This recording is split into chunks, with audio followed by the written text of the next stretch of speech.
Hello and welcome. In this video we will discuss about the basic concepts of the feedback amplifier. So basically several characteristics of the amplifier such as input resistance, output resistance, linearity and bandwidth can be improved by incorporating negative feedback. This can be achieved by feeding back a part of the output into the input. Such amplifiers are called as feedback amplifiers. So in this block diagram we can see that the output signal is fed back with help of the feedback network. So this is the basic amplifier and the output signal is fed back to the feedback network and it is mixed with the input signal with the help of the comparator block. So if A is the gain without feedback, then AF is the gain with feedback. So the value of A is equal to output signal divided by the difference signal or the XI. So A is the gain without feedback and the value of the gain with feedback is given as XO upon XS, where XO is the output signal and XS is the overall input signal. The beta is defined as the gain of the feedback loop or the feedback network. So this is a single loop feedback amplifier. So the input of the feedback network is the signal XO and the output of the feedback network is the feedback signal XF. So beta is equal to output divided by the input, so equal to XO upon XF. And XI or the difference signal is the difference between the input signal and the feedback signal. So XI equal to XS minus XF. So we must remember the definition of gain without feedback and the gain with feedback. So if we do not consider the feedback network, then the gain without feedback is obtained. And if we consider the feedback network, then we obtain the gain with feedback.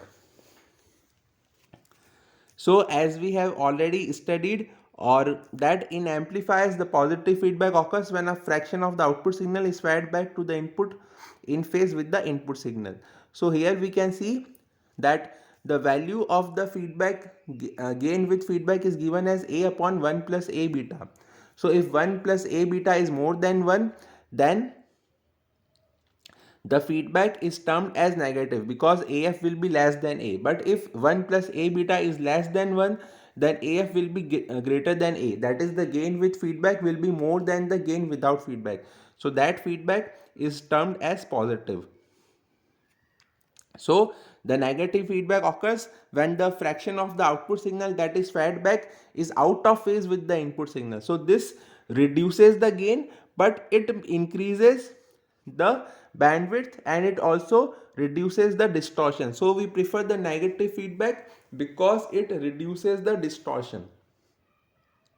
And if the feedback network does not contain reactive elements, then the gain is not a function of frequency. Hence negative feedback helps us to reduce the frequency and phase distortions. So first of all we will consider the sampling network. So sampling network is used to sample the output signal. So there can be two types of sampling, which is the voltage sampling and the current sampling.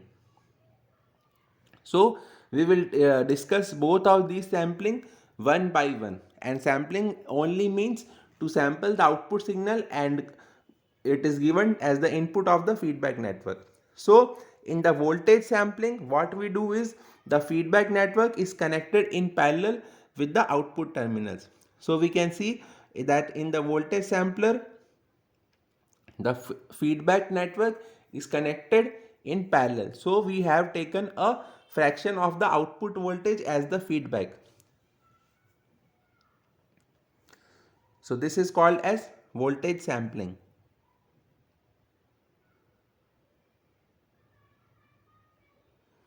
And please like and share the video and subscribe the channel. I will make more such informative videos for you.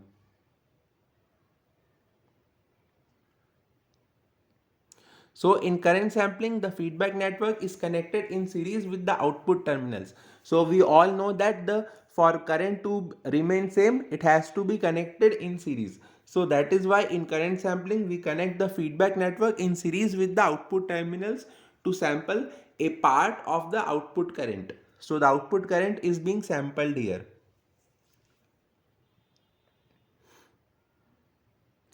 And remember that voltage feedback decreases the output impedance, whereas the current feedback increases the output impedance.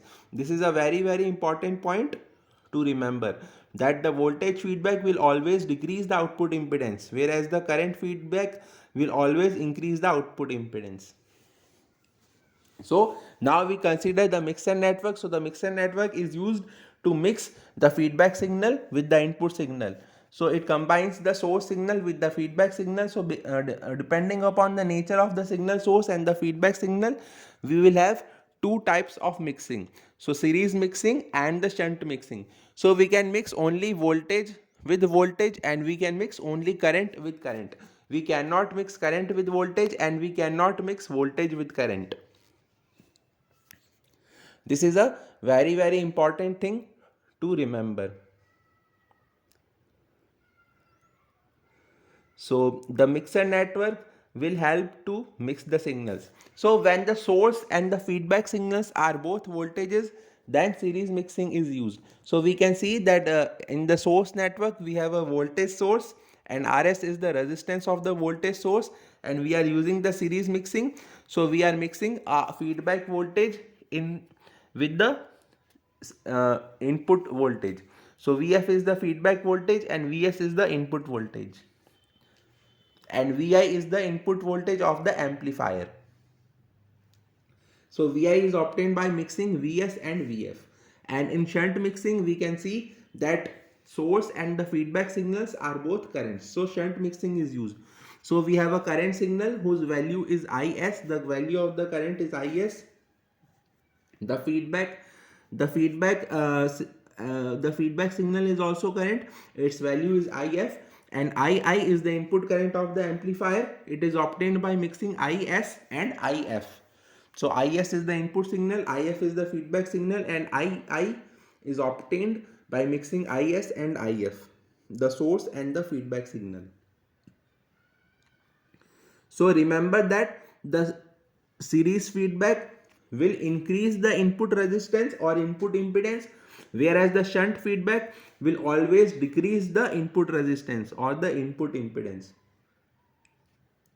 So series mixing is used to in whenever applications when we want to increase the input resistance. So on the basis of these four, we can have four types of feedback amplifiers. So voltage shunt, where the sampling is voltage, mixing is in shunt. Then voltage series, where we sample the voltage and mix it in series. And then we have current shunt, and then we current series, where the output current is sampled and mixed in series with the input. So there can be four types of feedback topologies. So we have this voltage series feedback topology. Here the output voltage is sampled and mixing is in series type.